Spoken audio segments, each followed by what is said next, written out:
again, the Brisbane Truck Show continues to celebrate those who have kept Australia moving through the good and bad times since COVID-19 hit. Join me as I chat to the National Transport Insurance about truck accident rates and everything else.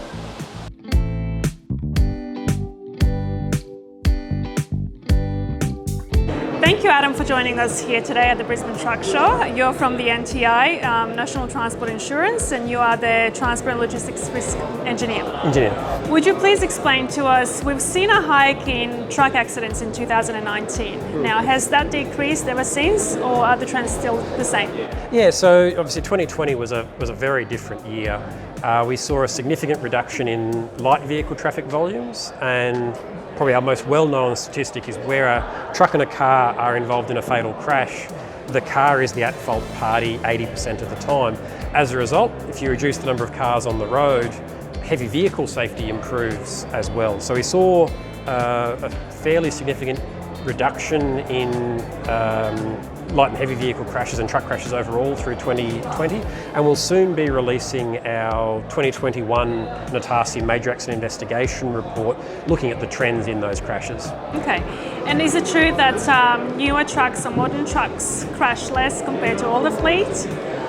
That's a really interesting question.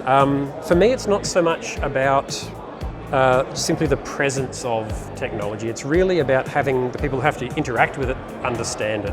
I'm a really big advocate for advanced braking features, particularly stability control, but it's not about just fitting it. It's about having that there as a backup for when drivers make mistakes. To err is human, and our drivers are human and are going to make mistakes.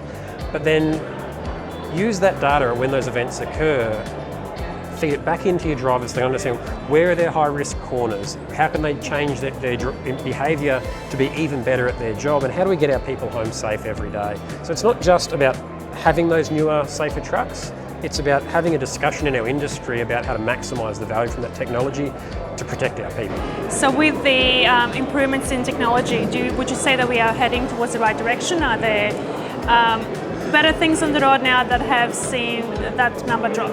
So the overall trend is a positive one. I track a slightly complicated measure of heavy vehicle involved, that involved does not mean caused, deaths per billion tonne kilometres. How many people were killed in crashes involving trucks to complete the Australian freight task? And that measure has gone down from around 2 heavy vehicle involved deaths per billion tonne kilometres in the early 2000s to under 1 death per billion tonne kilometres now. So we've seen a halving of the amount of harm that occurs to complete that freight task. And that's an overall positive story, and one that as an industry we can be absolutely rightfully proud of. The counterpoint, why I balk a little at that question, is unfortunately why we haven't seen much of an improvement has been our people's safety. That heavy vehicle occupant deaths have been sitting around 34 truck occupants killed in truck crashes each year for the last decade, with a tragic spike in 2019 to 53 truck occupants killed.